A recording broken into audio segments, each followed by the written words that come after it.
రొట్టె వల్ల మాత్రమే కాదు జీవించేది, దేవుని నోట నుండి వచ్చు ప్రతి మాట వలన జీవిస్తాం. దేవుని స్తోత్రం. పైగా యోహాను సువార్తలో అంటే జీవాహారము నేనే, జీవాహారము నేనే అంటాడు. కాబట్టి దేవుని దగ్గరికి వస్తే మన దప్పిక, మన ఆకలి తీరుతాయి. రండి రోకలు లేకపోయినాయి అంటే వితౌట్ ఎనీ కాస్ట్ అండి, ఏ విధమైన డబ్బు చెల్లించిన అవసరం లేదు. దేవుడు ఉచితంగా రక్షణ, ఉచితంగా మనశ్శాంతి, ఉచితంగా నెమ్మది ఇచ్చే దేవుడు. దేవుని స్తోత్రం. కాబట్టి 2వ వచనంలో ప్రశ్న వేశాడు. నిన్న మనము సమయానుకూలంగా వెళ్ళిపోయాం కాబట్టి ఆహారం కాని దాని కొరకు, సంతృష్టి కలుగజేయని దాని కొరకు నా మాట జాగ్రత్తగా ఆలోచించి మంచి పదార్థం గురించి ఏమండి, లోకంలో దొరికే మనశ్శాంతి కోసం ఏమండి డబ్బులు వ్యయపరుస్తున్నారంట. 3 గంటల సినిమా మనశ్శాంతి ఇస్తుంది అనుకుంటాడు కదా, ఒక రౌండ్ జోదము మనశ్శాంతి ఇస్తుంది అనుకుంటాడు, ఒక బాటిల్ మందు మనశ్శాంతి ఇస్తుంది అనుకుంటున్నారు ఏమండి, ఒక తాత్కాలికమైన పాపము మనశ్శాంతి ఇస్తుంది అనుకుంటున్నాను. అది ఆహారం కాదు, అది జీవం కాదు. కానీ అంటే వాటి కొరకు ఏం చెల్లిస్తున్నారు అంటే డబ్బులు చెల్లిస్తున్నారు అంతే కదా. ఏం చెల్లిస్తున్నారు అంటే వాటి కోసం డబ్బులు చెల్లిస్తున్నారు. అక్కడ డబ్బులు చెల్లించి ఆహారం కాని దాన్ని కొనుక్కుంటున్నారు. కానీ ఇక్కడికి రండి, ఉచితంగా నేను భోజనం పెడుతున్నాను. తెలుస్తాను హల్లెలూయా. ఉచితంగా నేను ఆహారం పెడతాను, ఉచితంగా నేను రక్షణ ఇస్తాను అంటాడు. దేవుని స్తోత్రం కలుగుతుంది. అయితే వచ్చి ఏం చేయాలంటే భోజనం చేసేట. భోజనం అనగా సంతృప్తి పరచలేదు. దేవుని స్తోత్రం. ఈ లోపల సంతృప్తి పరిచేది ఏది అంటే ఆహారం. ఇంకేం పెట్టి మనుషులు సంతృప్తి పరచలేదు. కాబట్టి వాక్యము జీవాహారం మనకు. కాబట్టి వచ్చి వాక్యాన్ని ఆలకించి వెళ్ళండి. అది కూడా ఎలా ఆలకించాలండి చెప్పాలి. ఎలా ఆలకించాలి? నేను చూసాను ఎలా ఆలకించాలి. బైబిల్ చూసి చెప్తున్నారా సమాధానం? ఎలా ఆలకించాలంటే చెవి యొగ్గి ఆలకించాలి. ఈ యెషయా గ్రంథ ధ్యానాలన్నీ అయిపోయిన తర్వాత యెషయా గ్రంథం మీద బైబిల్ ప్లీజ్ పెట్టుకుందామా లేదా? ఈ చెవి యొగ్గి ఆలకించాలి, చాలా జాగ్రత్తగా ఆలకించాలి. ఎలా పడితే అలా ఆలకించడం, ఏదేదో ఆలోచనలో ఉండి ఆలకించడం, ఇక్కడ ఏదో పనులు చేస్తూ ఆలకించడం అండి, గోళ్ళు గిల్లుకుంటూ ఆలకించడం, ఇంకేంటో తలగొక్కుంటూ ఆలకించడం, ఇలాంటి పనులు చేయకూడదు. అలా చేయకుండా శ్రద్ధగా ఆలకించాలంట దేవుని వాక్యం. మీరు వినిన ఎడల ఏమవుతుందంట అంటే బ్రతికించేది ఏది అంటే ఏదైతే వింటారో అది బ్రతికిస్తుంది అంటున్నాడు. ఏది వినాలి? దేవుని మందిరానికి వస్తే వాక్యం వినాలి. ఆ వాక్యమే ఆ భోజనం అనమాట, పైన చెప్పబడిన భోజనం. దేవుని స్తోత్రం. కాబట్టి నువ్వు ఏ సంఘానికి ఎండాసై ఉన్నావు అనగా దత్తత చేయబడి ఉన్నావో, ఏ సంఘము నిన్ను స్వీకరిస్తుందో ఆ సంఘములో దేవుడు నీ కొరకు ఒక వాక్యాహారాన్ని సిద్ధపరిచి ఉంచుతాడు. సిద్ధపరిచిన వాక్యాహారం నువ్వు తినాలి. దేవుని స్తోత్రం. హల్లెలూయా. అమ్మ ఇంట్లో ఏం చేస్తుంది తెలుసా? ఆహారాన్ని సిద్ధపరుస్తుంది, కష్టపడి వండుతుంది. ఎట్లా తెలుసా? నీ ఉద్దేశానుసారం. అవును కదా, నీ అభిరుచి అనుసారం అంతేనా, నీ ఇష్టానుసారం. మన నలుగురిలో ఒకరికి అమ్మ వండింది నచ్చలేదు అనుకోండి, అమ్మ వండింది తినమనుకోండి, మన కోసం ప్రత్యేకంగా ఏర్పాటు చేసి పెడుతుంది. అది ఒక ఇంటాన్ని చేసే బాధ్యత. అర్థమైందా? దేవుని వాక్యము నువ్వు ఏ సంఘానికి కట్టుబడి ఉన్నావో ఆ సంఘములో దేవుడు నీ అభిరుచి అనుసారము, నీ ప్రవర్తన అనుసారము, నీ హృదయ అనుసారము దేవుడు ఒక వాక్యాన్ని సిద్ధపరిచి ఉంచుతాడు. అట్లా కాదు, ఇంట్లో వంట వండినా ఒక్కొక్కసారి మనం పొట్లకెళ్ళి తినేసి వస్తున్నాం కదా, అవునా కదా చెప్పండి. పొట్లకెళ్ళి తినేసి వస్తున్నాం. అదేమిటది? Readymade food. అది ఎవరైనా తినవచ్చు కదా, అది ఎవరైనా తినవచ్చు. ఒక్కొక్కసారి అది ఎవరెవరు ఏ పచ్చడి చేయాలని చూసి తయారు చేయట్లేదు వాడు. అర్థమవుతుందా? ఇంట్లోదైతే ఏమవుతుంది? అమ్మ వీడిది తినకూడదు, ఈ మీది తినకూడదు అని గుర్తుపెట్టుకొని చేస్తుంది. కాబట్టి అది అంతగా నీకు బలాన్ని ఇవ్వదు. దేవుడు నీ కొరకు ఏర్పాటు చేసిన నీ సంఘంలో వాక్యము నీ హృదయానికి సంబంధించింది కాబట్టి, దేవుడిని నీ కొరకు సిద్ధపరిచాడు కాబట్టి, దాన్ని పోగొట్టుకొని రెడీమేడ్గా తింటాను, అది తింటాను, నేను తింటానంటే అజెత్తి చేస్తాను. అర్థమైందా? ఒక్కోసారి ఇంట్లో ఫుడ్ కాదంటే వీధిలోకి వెళ్ళి తినొస్తున్నాం. ఏం చేస్తుంది? వేడి చేసేస్తుంది అంటున్నాం, అజెత్తి చేసేస్తుంది అంటున్నాం. ఇంకా అక్కడి నుంచి ఆయిల్ పడలేమో, ఆ తిండి పడలేమో, వాంతులు వస్తున్నాయి అంటున్నాం. అంతే. వాక్యము అరగకపోవచ్చు. దేవుడు నీకు సిద్ధపరిచిన వాక్యాన్ని కాలదనుకుని ఎక్కడికో వెళ్ళి ఏదో వినొస్తాను, లేదా చేతిలో ఫోన్ ఉంది వింటాను, అది చేస్తాను, ఇంట్లోనే కూర్చొని వింటాను, ఆ ఇంట్లో మాత్రం దేవుని మందిరం కాదేంటి అని రకరకాల ప్రశ్నలు వేస్తే దానికి దేవుని వాక్యం సమాధానం చెప్తుంది ఏంటంటే, రండి వచ్చి వినండి అంటున్నారు. దేవుని స్తోత్రం కాదు. కాబట్టి నేను మీతో ఒక నిత్య నిబంధన చేస్తాను. నిన్నటి సందర్భాన్ని రీక్యాప్ చేస్తున్నాను. నేను నీతో ఒక శాశ్వతమైన నిబంధన చేస్తాను. వచ్చి ఆలకిస్తే, వచ్చి ఆలకిస్తే నీతో ఒక నిత్య నిబంధన చేస్తాను. అట్లా నిత్య నిబంధన పొందుకోవాలంటే ఖచ్చితంగా మనం ఏం చేయాలి? వచ్చి ఆలకించాలి. అర్థమైందండి? నానా రకాల వాదనలు వచ్చేస్తున్నాయి. అర్థమవుతుందండి? విశ్రాంతి దినమును క్రమం తప్పకుండా పాటించమని దేవుడు కాసేపులో మనకు కూడా చెప్తాడు. దినము అనగా 24 గంటలు. అంతేనా? అంతేనా? అంటే మీ వాచ్యాల కదా. దినము అంటే ఏంటి? 24 గంటలు. నాకు ఒక ఆమె అడిగింది, విశ్రాంతి దినాన్ని మందిరానికి ఎందుకు వెళ్ళాలి? మందిరానికి వెళ్ళడం కరెక్ట్ కాదు. ఎందుకనంటే మందిరంలో మీరు ఉండేది ఎన్ని గంటలు? 3 గంటలే అన్నాను నేను. 2.5 గంటలే అన్నాను. 2.5 గంటలు. 2.5 గంటలు దినం ఎంత అయింది? దానికి సమాధానం లేదు. దానికి సమాధానం లేదు. దినము 2.5 గంటలు దినం ఎట్లా అయింది? అవును, నిజమే. విశ్రాంతి దినాన్ని క్రమం తప్పకుండా పాటించడం అంటే ఏంటి? 24 గంటలు కదలకుండా దేవుని సన్నిధిలో 24 గంటలు దేవుని సన్నిధిలో గడపమని అనిపించింది. నిజమే అనిపించింది. అలా ఏ చర్చలు ఉన్నాయి భూమి మీద? లేవు. అందుకే నేను ఇంట్లో ఆరాధన చేసుకుంటాం మేమందరం కలిపి. అంటే అప్పుడు అడిగా, 24 గంటలు ఆరాధన చేస్తామా? 24 గంటలు అలాగే కూర్చోండి. కాసేపు వాళ్ళకి గ్యాప్ ఇవ్వాలి కదా, ఇచ్చి అమ్మ ఏమీ బాత్రూమ్కి లేవట్లేదా, భోజనానికి లేవట్లేదా, ఈరోజు ఎన్ని గంటలు మొదలుకొని రేపు ఎన్ని గంటల వరకు? 24 గంటలు. అన్ని గంటలు పడుకోకుండా దేవుని మందిరంలోనే ఉంటున్నావా? దేవుని సన్నిధిలోనే ఉంటున్నావా? ఎందుకు వచ్చిన లాజిక్లండి? పిచ్చి పిచ్చి లాజిక్లు. అర్థమవుతుందా? దేవుని వాక్యాన్ని వక్రీకరించకూడదు. మన సొంత ఆలోచనకి తగినట్టుగా కుదించుకోకూడదు. దేవుని మాట ఎట్లా చెప్తే అట్లా చేయాల్సిందంతే. రండి అన్నాడు. ఏం చేస్తావు ఇప్పుడు? ఇంట్లో కూర్చుంటానంటే కుదురుతుందా?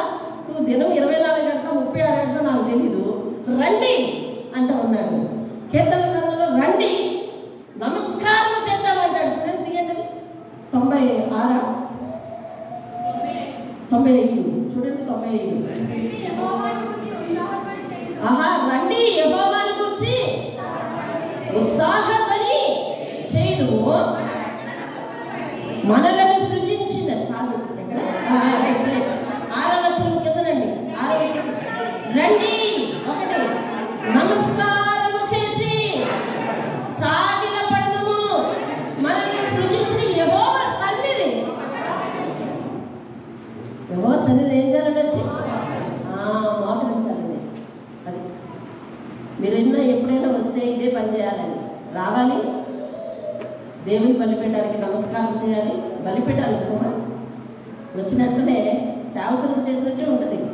బలిపీఠానికి అంటే బలిపీఠం మీద ఉన్న బలిపీఠం వైపు తిరిగి సేవకులకు చేయాలి. అలాగే బలిపీఠం మీద ఆయన ఆత్మ ఉంటుంది, ఆయన ఆత్మ ప్రతినిధి. అలాగే చేయాలి.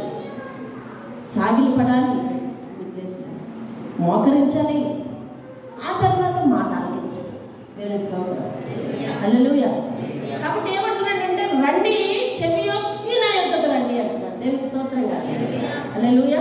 రైట్, మనం ఇక్కడే ఉండిపోతున్నాము. నేను నీతో ఒక నిత్య నిబంధన చేస్తాను. దావీదుకు చూపిన శాశ్వతమైన కృప నేను నీకు చూపిస్తాను. అంతేకాదు, ఇదిగో జనములకు సాక్షిగా నిన్ను నియమిస్తాను. దేవుని స్తోత్రం కలుగుతుంది.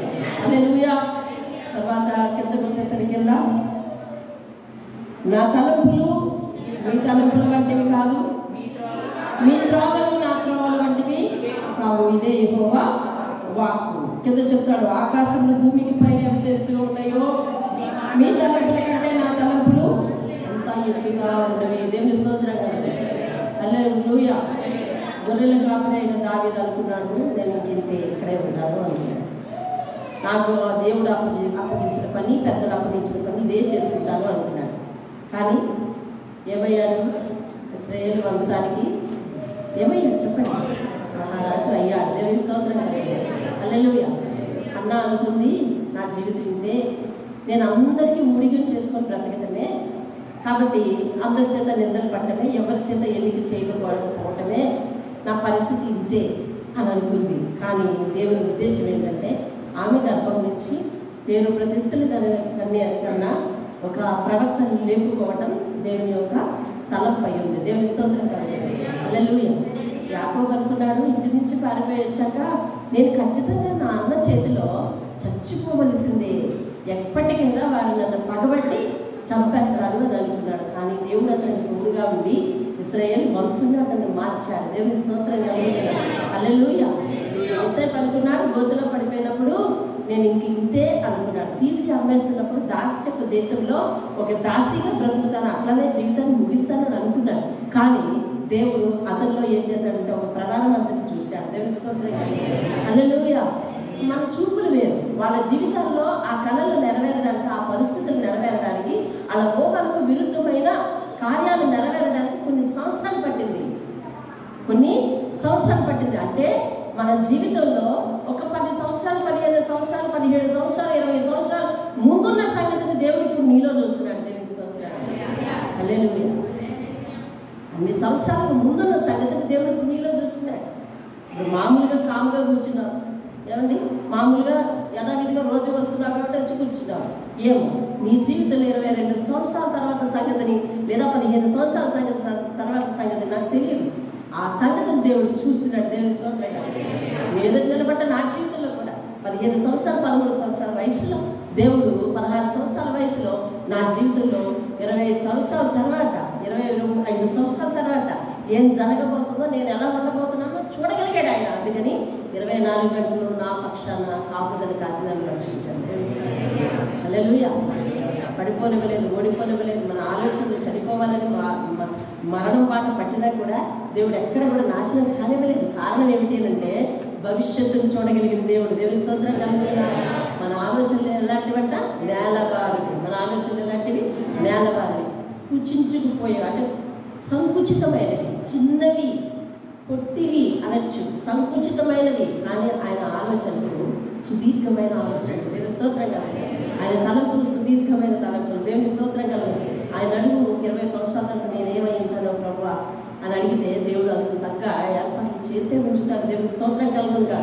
కాబట్టి నేడు అనే పరిస్థితిని చూసి కుమిలిపోయే తత్వం మనదైతే, ఈ కుమిలిపాటులో ఉన్న నీ ప్రార్థన ఆలకిస్తూ దేవుడు అంటాడు, వేచి ఉండు అంటాడు. దేవుడు ఏం చేయమంటాడండి? వేచి వేచి వేచి ఉంటే మన భవిష్యత్తును చూడగలం. దేవుని స్తోత్రం కలుగును.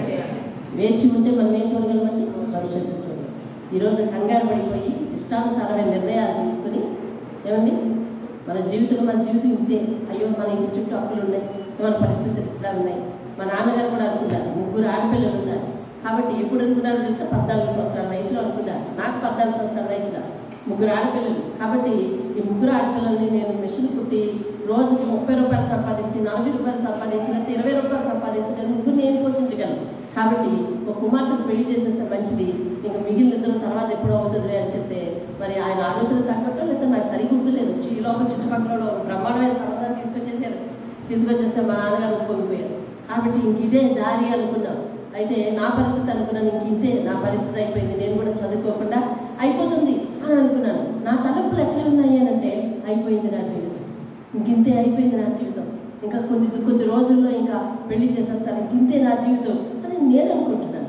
వాళ్ళు అనుకుంటున్నారు చక్కగా పెళ్లి చేసి ఒక ఇంటికి పంపించేస్తాం, అమ్మయ్య ఒక బాధ్యతను నెరవేర్చేస్తాం, ఇంకా మిగిలిన ఇద్దరు పిల్లలు వాళ్ళు అనుకుంటున్నారు. చూసావా, వాళ్ళ విషయంలో మన విషయంలో దేవుడు భవిష్యత్తును చూడగలుగుతాడు. దేవుని స్తోత్రం కలుగుతాడు.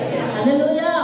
అదే సందర్భంలో నేను దేవునికి తలంకిన మొట్టమొదటి సందర్భం ఏదంటే నువ్వు దేవుడు అయితే ఇలా చిటికలు వేసి మరి అప్పటి వరకు నేను దేవుడిని తలగలేదు, ఏ దేవుడిని నమ్మినా మా జీవితంలో మనశ్శాంతి లేదు అని ఒక ఐడియాకు వచ్చి నాన్నకు చేసే సహాయం నాన్నకి, అమ్మకు చేసే సహాయం అమ్మకి చేస్తూనే ఉన్నాను తప్ప నాకంటూ ఒక దేవుడు లేకపోయాడు. అమ్మ పిలిస్తే అమ్మ వైపు వెళ్ళాడు, నాన్న పిలిస్తే నాన్న వైపు వెళ్ళాడు. ఇలా సందిగ్ధంలో ఉన్న నేను నాకంటూ ఒక దేవుడు అవసరం లేకపోయాడు. ఎందుకంటే ఏ దేవుడైనా ఇంతే, ఎవరి బాధ అలా పడవలసిందే అనే కన్క్లూజన్కి వచ్చాను. ఏ దేవుడైనా ఇంతే, మనశ్శాంతి దొరికేది మనుషుల మనసుల్లో దొరకాలి కానీ ఇక భగవంతుడు ఇచ్చేది కాదు. అది మనం ఎందుకు ఇవన్నీ చేస్తాము అనే ఆలోచనలో ఉండేదాన్ని నేను. అలాంటిది నా జీవితంలో వచ్చిన ఆ వివాహ సంబంధం దేవుడి వైపు నన్ను మగ్గు చూపేలా చేశాను. కాబట్టి మా అమ్మ ఎంతో చెప్తుంది, దేవుడు తోడే ఉంటాడు, దేవుడు భవిష్యత్తు ప్రణాళిక కలిగి ఉంటాడు, దేవుడు మన విషయంలో మేలే చేస్తాడు, కీడు చేయడు అని చెబుతూనే మరి ఆమె కూడా ఒక ఆడపిల్ల తల్లి కదా. కాబట్టి వివాహం చేస్తేనే ఒక పిల్ల బాధ్యత దించుకుంటేనే మరి బాగుంటుంది, నెరవేరిస్తే బాగుంటుంది, దేవుడు సంకల్పించిన సంకల్పమే అని వాళ్ళు కూడా అనుకున్నారు. అలాంటి సందర్భంలో నేను దేవుడికి ఇలా చిటికలేసి, నువ్వు దేవుడు అయితే నాకు ఈ మ్యారేజ్ తప్పించి కనీసం 10వ తరగతి చదువుకునేలాగా చాలు అని నేను ప్రార్థించడం జరిగింది. అది మొట్టమొదటి ప్రార్థన. ఇలాగే ఇదే ఇప్పుడు నిన్ను ఎలా అన్నాను, నువ్వు దేవుడు అయితే అండి చిటికలు వేసేవారు, నువ్వు దేవుడు అయితే నాకు ఈ మ్యారేజ్ని తప్పించి 10వ తరగతి చదివేటట్టు చేయాలి. నా 14 సంవత్సరాల వయసు నేను 9వ తరగతి చదువుతున్నానండి. అర్థమవుతుందండి, వినండి జాగ్రత్తగా. 9వ తరగతి చదువుతున్నాను. ఆ సందర్భంలో ఏ రోజైతే చిటికలు వేసి పడుకున్నానో కరెక్ట్గా నా తలకు తిన్నగా ఉండేదన్నమాట. మా అమ్మగారు పెట్టిన యేసుప్రభు ఫోటో అతను చిటికలు వేసి పడుకున్నాను అనమాట. పడుకున్న తర్వాత దేవుడు నాకు ఒక అద్భుతమైన దర్శనం ఇచ్చాడు. అదే మొట్టమొదట నేను దేవునిలో పొందిన ఒక స్వప్నం. దేవుని స్తోత్రం కదా, స్వప్నం అది, దర్శనం కాదు, స్వప్నం. ఏమండి ఆ స్వప్నంలో నా రాబోయే జీవితం ఏం అవ్వబోతుందో దేవుడు చూపించి దానిని నేను తప్పిస్తున్నాను. నువ్వు దేవుడు అయితే అన్నాను కదా, అందుకని దానిని నేను తప్పిస్తున్నాను అని చెప్పి అతను ఆయన చేతితో ఒక చక్కని పుస్తకం ఇచ్చి, ఈ పుస్తకంతో నువ్వు ఎన్నాళ్ళు కావాల్సి అన్నాళ్ళు చదువుకోవచ్చు, నువ్వు ఆపితేనే కానీ చదువాగదు అని చెప్పి నాకు వాగ్దానం చేసి నా చేతికి ఇచ్చారు. అప్పటికి నా పరిస్థితి ఏంటంటే కల్లో భర్త చనిపోయిన వాళ్ళు ఎట్లాగైతే మరి ఉంటారో ఆ స్థితిలో నేను ఉన్నానంట. అంటే నాకు వివాహం అయితే కనుక పరిస్థితి అట్లా అవుతుందని దేవుడు దాన్ని తప్పించి అప్పుడు చెప్తున్నాడు అన్నమాట. ఏమనంటే నీకేమీ అవ్వలేదు, నువ్వు అనవసరంగా భర్త చనిపోయినట్లు ఏడుస్తున్నావు కానీ నీకేమీ అవ్వలేదు, ఆ అబ్బాయి మీ దగ్గరికి రాకముందే వారం రోజుల్లోనే చనిపోతాడని చెప్పాడు. మీకు అర్థమవుతుందని నేను చెప్పింది. ఇది నా జీవిత సాక్ష్యం అండి, తొలి సాక్ష్యం. ఆ అబ్బాయికి ఊపిరితిత్తుల ఆపరేషన్ చేశారమ్మా, మద్రాసు అపోలోలో చేశారు. కాబట్టి అతను వారం రోజుల్లో చనిపోతాడు. వాళ్ళు మాకు ఇచ్చిన టైం ఎప్పుడు 10 రోజుల తర్వాత వచ్చి మాకు నిశ్చితార్థం చేసుకుంటాం. నిశ్చితార్థం అయితేనే కదా పెళ్ళైనట్టు కదా, అవునా? అవును, నిశ్చితార్థం చేసుకుంటామన్నారు. సరే ఈ 10 రోజులు నిలుగుంటుండగా నేను ఈ రోజు నుంచి బడి మానేమన్నారు మమ్మల్ని. సరే మానేసి ఇంట్లో కూర్చుని ఏడుపిగా ఆ ఏడుస్తూ అప్పుడు ఈయన అడగాలనిపించింది. ఆ చిటికలు వేసి అడిగిన సందర్భానికి దేవుడు ఆ రాత్రి నాకు దర్శనం చూపించి అప్పుడు ఆ విషయం చెప్తే నేను ఉదయాన్నే లేచి మా అమ్మగారికి మా నాన్నగారికి ఇద్దరికి చెప్పాను.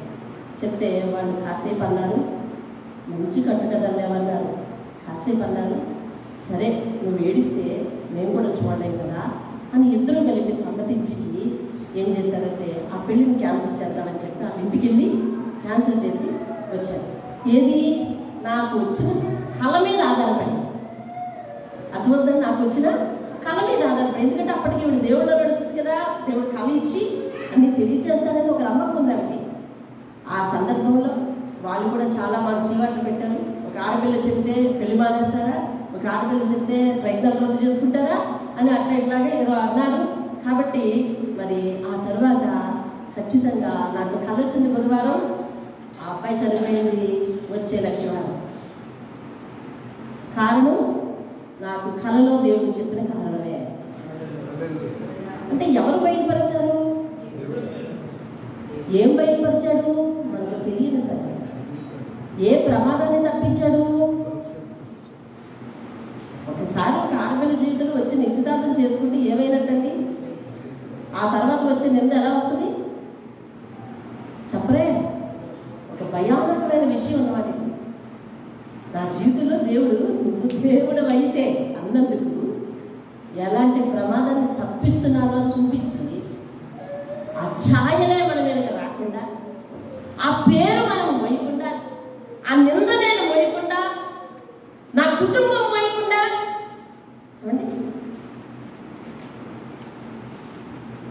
ప్రస్తుత సమాజంలో ఆడపిల్లలు ఎంతగా నిందిస్తారో అటువంటి నింద ఏది నా దగ్గరకు రాకుండా దేవుడు అమాంతంగా తప్పించాడండి. దేవుని స్తోత్రం, హల్లెలూయా. అలా తల వంచానండి ఫస్ట్ ఆయనకు, అలా తల వంచాను ఫస్ట్ నేను. నా మొట్టమొదటి సాక్ష్యం అది. అలా తల వంచిన నన్ను దేవుడు అప్పటి నుంచి వాగ్దానం చేతే నడిపిస్తున్నాడు. దేవుని స్తోత్రం కదా, హల్లెలూయా. అది మొదలుకొని ఎన్నడూ విడిచిపెట్టలేదు, నన్ను వాగ్దానం చేత నడిపిస్తున్నాడు. అలాంటి సందర్భంలో చూసావా, ఆయన తలుపులు ఎట్లా ఉన్నాయి? వేరేగా ఉన్నాయి. మన తలుపులు ఏమనుకున్నాం? ఇంకెంతటితో జీవితం అయిపోయింది అనుకున్నాం. కానీ ఆయన తలుపులు ఎలా ఉన్నాయి? అబ్బా, ఆయన తలుపులు రంగుల తలుపులు. దేవుని స్తోత్రం కదా. నీ గురించి ఆయన ఉద్దేశించిన ఉద్దేశాలు ఎట్లాంటివంట? సమాధానకరములైనవే కానీ హానికరములైనవి కావు. దేవుని స్తోత్రం కదా. అది ఎక్కడ ఉంది? ఇర్మియా గ్రంథంలో ఉంది. చూపిస్తే చూడండి.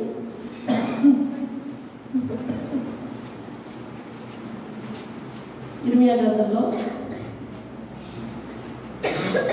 29వ అధ్యాయము 11వ వచనం. మనం ఇంకా రీక్యాప్లో నుండి 11వ వచనం, 29వ అధ్యాయం ఇర్మియా గ్రంథం 11వ వచనం. నేను మిమ్మల్ని గూర్చి ఉద్దేశించిన సంగతులను నేను ఎరుగుదును. రాబోవు కాలమందు. ఆ పదం పట్టుకున్నావా? ఏ కాలమందండి? రాబోవు కాలమందు నీకు నిరీక్షణ కలుగునట్లంటే ఎదురు చూడాలని చూశాను. ఆ కార్యములు కూడా మీ కొరకు ఎదురు చూస్తాయంట. దేవుడు మన కొరకు ఎన్నో గొప్ప కార్యములు చేసి ఉన్నాడని కీర్తన గ్రంథం చెప్తుంది.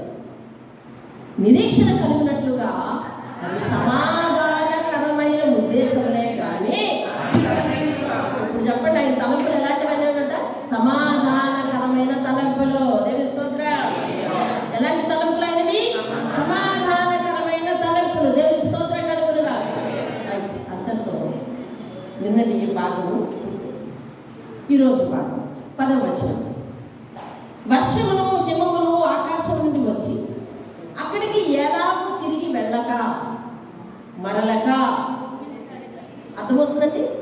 తిరిగి వెళ్ళక భూమిని తడిపి విత్తువానికి, అంటే రైతుకు విత్తనాన్ని, భుజించువానికి ఆహారమును కలుగుటకై అది చిగిర్చి వర్ధిల్లునట్లు చెయ్యో, అలాగే నా నోట నుండి వచ్చు వచనమును, అనగా వాక్యమును కూడా ఉండును. దేవుని స్తోత్రం కలుగునుగా.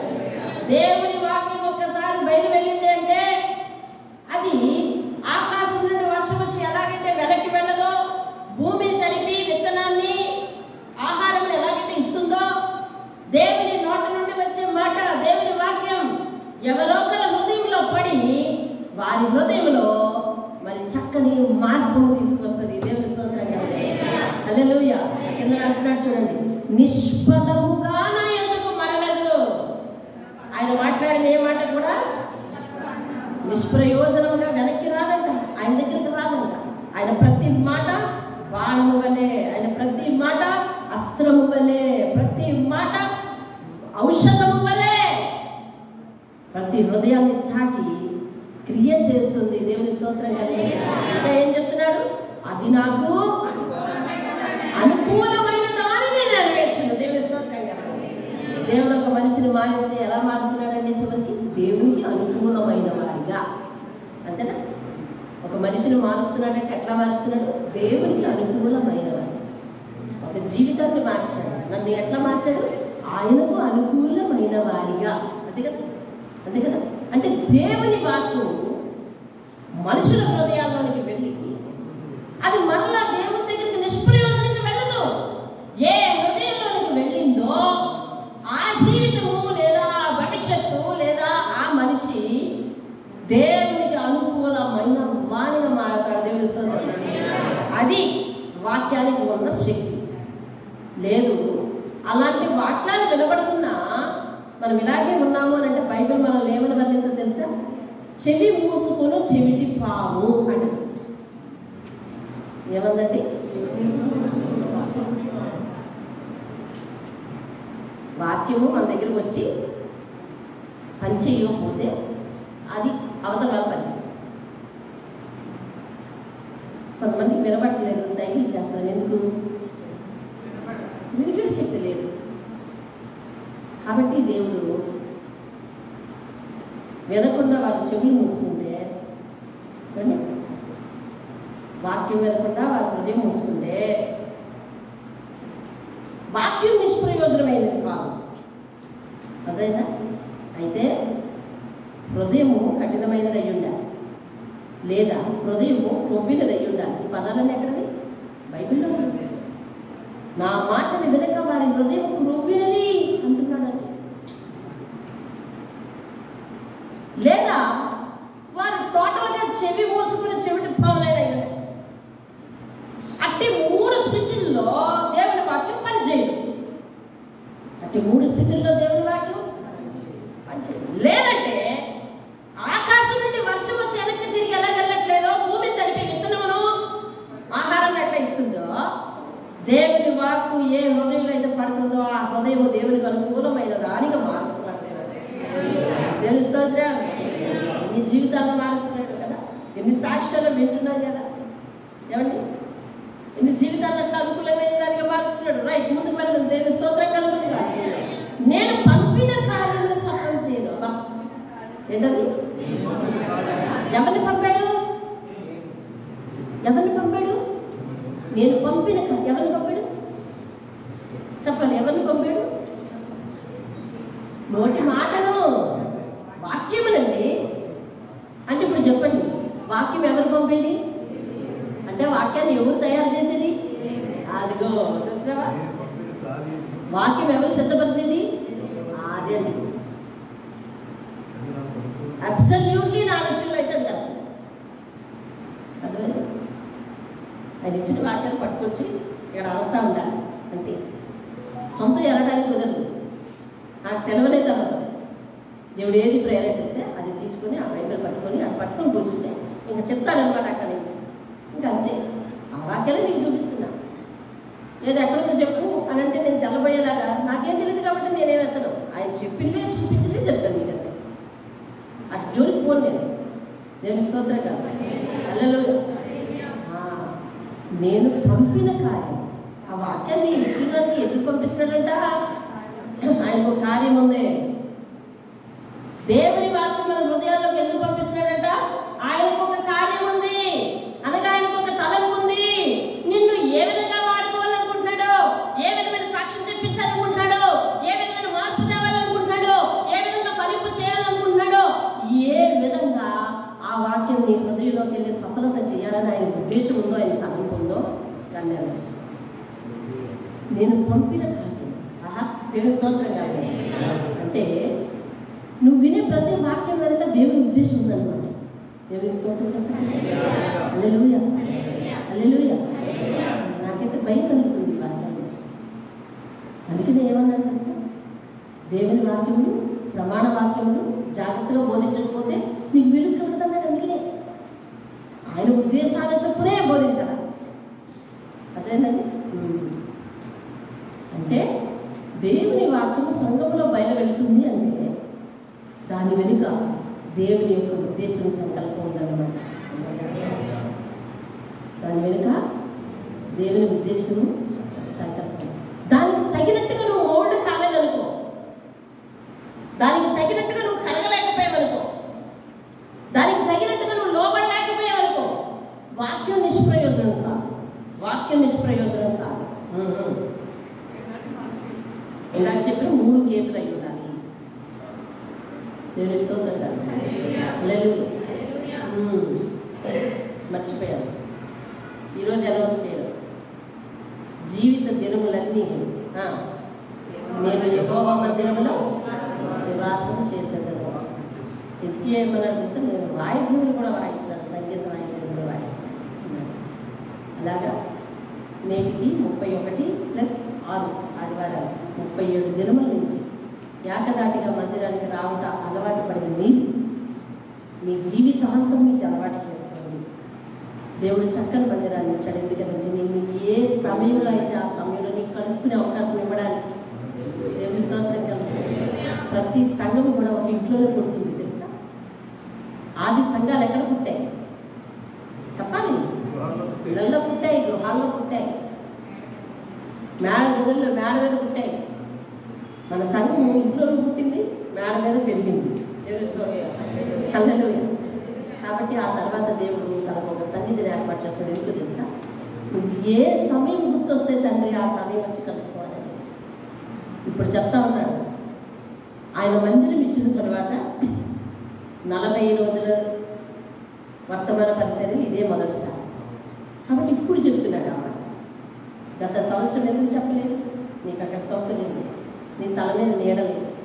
కాబట్టి ఈ సంవత్సరం చెప్తున్నాడు ఆయన ఏమనంటే, ప్రతి దినము కూడా దేవుని మందిరానికి వచ్చి కలిసి వెళ్ళు కోరుకుంటున్నాడు ఆయన. దేవస్థానం ఆయన బయలుపరిచిన వాక్యం వెనకాల ఆయన పంపిన పని ఉంటుంది. అర్థమైందా బాబు? ప్రభు అర్థమైందా? ఆయన బయలుపరిచిన వాక్యం వెనకాల ఆయన పంపిన కార్యం ఒకటి ఉంది. కాబట్టి ఆయన నోటి వెంట వెడలిన ప్రతి వాక్యము వెనక ఆయన ఉద్దేశం ఏమిటో నీకు తెలియాలి అంటే ఆ వాక్యాన్ని లోబడి జీవించాలంటే. హల్లెలూయా.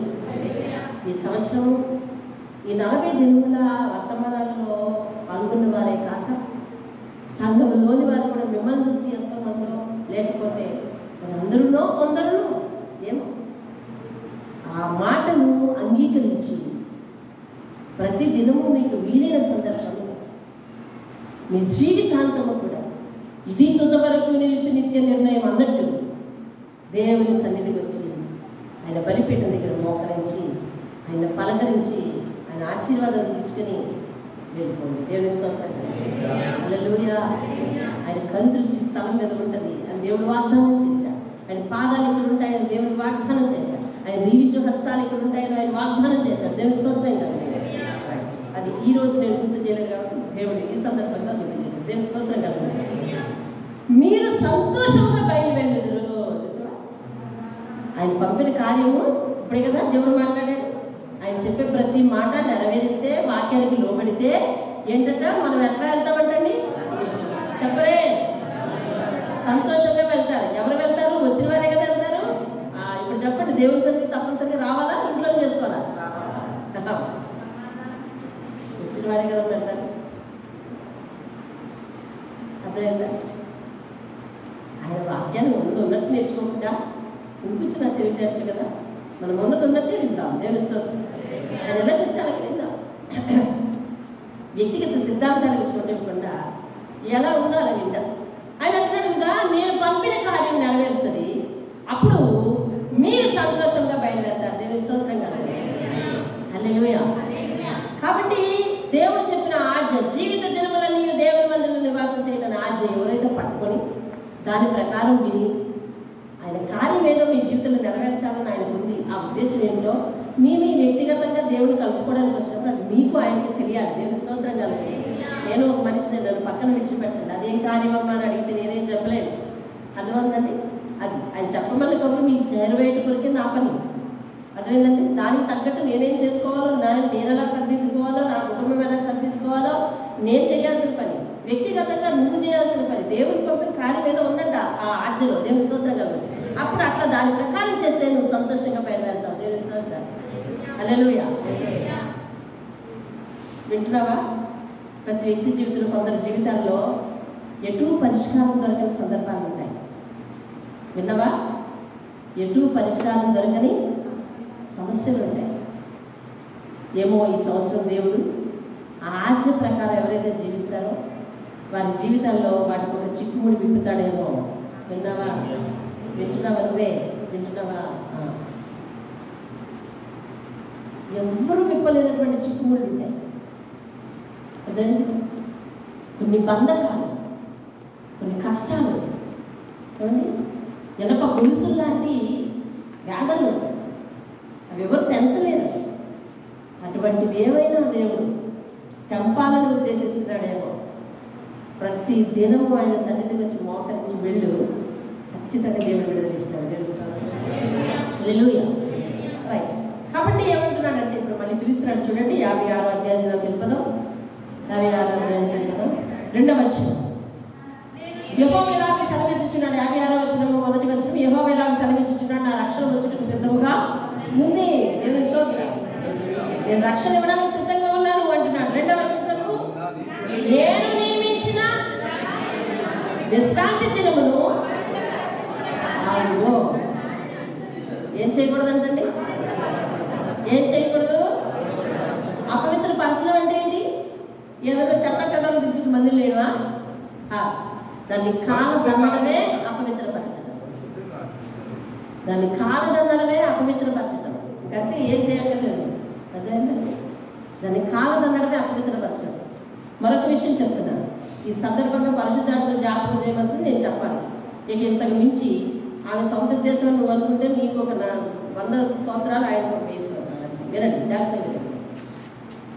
విశ్రాంతి దినాన్ని అపవిత్రపరచకూడదు అంటే దాన్ని కాలదన్నకూడదు. అట్ ద సేమ్ టైం విశ్రాంతి దినాన్ని ప్రభువును ఆరాధించడానికే కేటాయించాలి. యోహాను పద్మాసు ద్వీపంలో ఉన్నప్పుడు విశ్రాంతి దినం రోజు ఆత్మవశుడై ఉన్నాడు. ఆత్మవశుడై ఉన్నప్పుడు దేవుని దర్శనం ఆయన కలిగింది. అలాగే విశ్రాంతి దినమున నువ్వు ఆత్మవశుడై ప్రభు యొక్క ఆలోచన కలిగి ఉండాలి. అంతకు మించి ఆ రోజు నీ జీవితంలో, నీ కుటుంబంలో నీ స్వలాభాపేక్ష ఆలోచించి ఏ విధమైన ఫంక్షన్లు నువ్వు ఏర్పాటు చేయకూడదు. అర్థమైందండి? ఎందుకు అనంటే క్రైస్తవ సమాజంలో లేదా ప్రస్తుత సమాజంలో అందరి ఆలోచన ఎట్లా ఉందంటే ఆదివారం అయితే అందరూ కలిసిపోయే దినమని అనిపిస్తుంది. కానీ నీ ఇంట్లో సపోజ్ రఘు వాళ్ళ ఇంట్లో ఫంక్షన్ పెట్టారనుకుంటున్నాను. అందువల్ల ఆయన బంధువులు ఎంతమంది ఉంటే అంతమందిని పిలుస్తారు. అందరూ అన్ని మందిరాలు వదిలేసి ఏం చేయాలి? నిన్ను బట్టి రావాలా వద్దా? అంటే నువ్వు ఎంతమంది మందిరాలలో విశ్వాసులు నిన్ను పిలిచి ఆ బలిపీఠం మీద యేసుని అంగవైకల్యం చేస్తున్నావు తెలుసా? ఇది గొప్ప వికృత క్రియ. చేయకూడదు. నువ్వు ఏర్పాటు చేయకూడదు. ఏర్పాటైన వాటికి నువ్వు పోకూడదు. అర్థమవుతుందా? అపవిత్రపరచకూడదు. దేవుని మందిరాన్ని కాలదని నువ్వు చేసే ప్రతిదీ కూడా అపవిత్రమైనదే. సరే, ఎవరైనా ప్రాణపై పరిస్థితులు ఉన్నారా? అదే వాళ్ళకి ఏమన్నా నీ వల్ల సపరీలు ఏమన్నా కావాలా? కాబట్టి ఆ విషయాన్ని కూడా గుర్తించాలి. దేవుని స్తోత్రం కలిగింది. రైట్, వినండి. నీతిని అనుసరించి నడుచుకోండి, న్యాయ విధిని అనుసరించండి అని పైన చెబుతూ, న్యాయ విధి, నీతి ఏంటది? నేను నియమించిన విశ్రాంతి దినాన్ని పాటించడం. రాసుకున్నావు? అర్థమైందా నీకు? పైన ఏమనుందండి? 2 వచనాలు చెప్పండి. న్యాయ విధిని అనుసరించాలంట, నీతిని అనుసరించాలంట. న్యాయ విధి ఏమిటి? నీతి ఏమిటి? నేను నియమించిన విశ్రాంతి దినమును అపవిత్రపరచకుండా దానిని అనుసరించచ్చు, ఏ కీడు చేయకుండా తన చేతిని బిగబట్టువాడు దాన్ని తెలుస్తుంది. ఆ రోజు ఏ పాప పని చేయకూడదు. అంటే మిగిలిన రోజులు చేయవచ్చా? కాంట్రవర్సీ. ఎప్పుడు చేయకూడదు. కానీ ఏ కీడు చేయకుండా చేతులు బిగబట్టుకోవాలి. ఇది విశ్రాంతి దినానికి సంబంధించింది అయినట్టే ఉంది, కానీ మన జీవిత దినానికి సంబంధించింది ఇది. 2వ లైన్లో ఆ ప్రకారం చేసి దానిని అనగా విశ్రాంతి దినాన్ని రూఢిగా గైకొన్న నరుడు ధన్యుడు. దేవుని స్తోత్రం కలుగును. హల్లెలూయా. అది దాన్ని రూఢిగా గైకొన్నవాడంటే ఎవరంటే ధన్యుడు. దేవుని స్తోత్రం కలుగును.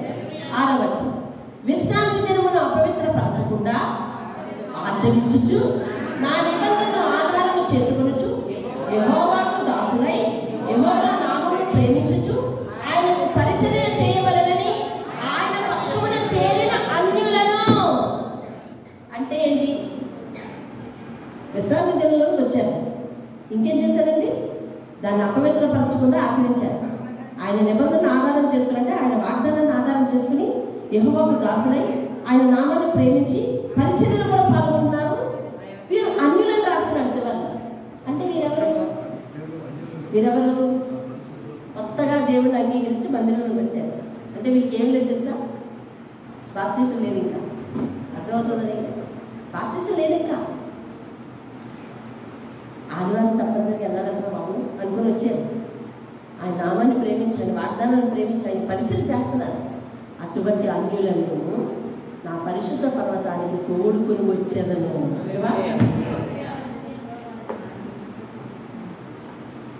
అంటే అలాంటి సందర్భంలో ఒకవేళ వారికి ఏదైనా అయినా దేవుడి వెంటనే పరిశుద్ధ పర్వతానికి తీసుకుంటున్నాడు, ఫ్రీ పాస్ చూసినా, అప్పుడే వాళ్ళ పేర్లు అక్కడ రాస్తాను అంటున్నాడు. అంటే పరిచర్య చేయడానికి విశ్రాంతి దినాన్ని క్రమంగా పాటించి, ఆయన నిబంధనను ఆచరించి, ఆయన ప్రేమించు, ఆయన వాక్యానికి లోబడి ఆయన మందిరానికి వచ్చి పరిచయం చేస్తుంటే అప్పుడే పరిశుద్ధ పర్వతం మీద ఆయన వాళ్ళ పేర్లు రాశాడంట. దేవుని స్తోత్రంగా ఉంది. మరైతే వాళ్ళకి లేనిది మనకున్నది ఏమిటది? బాప్తిస్మం ఒకటే మధ్యలో ఉంటుంది. వాళ్ళకే అక్కడ పేరు రాసిస్తే మన విషయం ఏం చేసింటాడంట? ఖచ్చితంగా పేరు రాసి ఉంటాడు కదా, చెప్పాలండి, ఖచ్చితంగా పేరు రాసి ఉంటాడు కదా. కాబట్టి పరిచయం చేయడానికి మన కండ బలాన్ని ఉపయోగించాలి,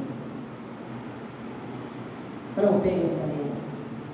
ఎప్పుడు పరిచయం చేసేవాళ్ళు ఏ కొద్ది మందో అనుకోవద్దు. అర్థమవుతుందండి? శరీరం అంట క్రీస్తట.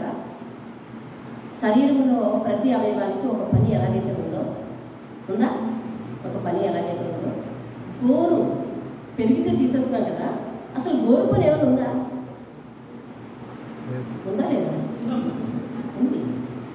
ఆ గోరు ఊడిపోతే తెలుస్తుంది అప్పుడు గోరు పని ఏంటో. అంటే పని ఉందా లేదా చెప్పండి.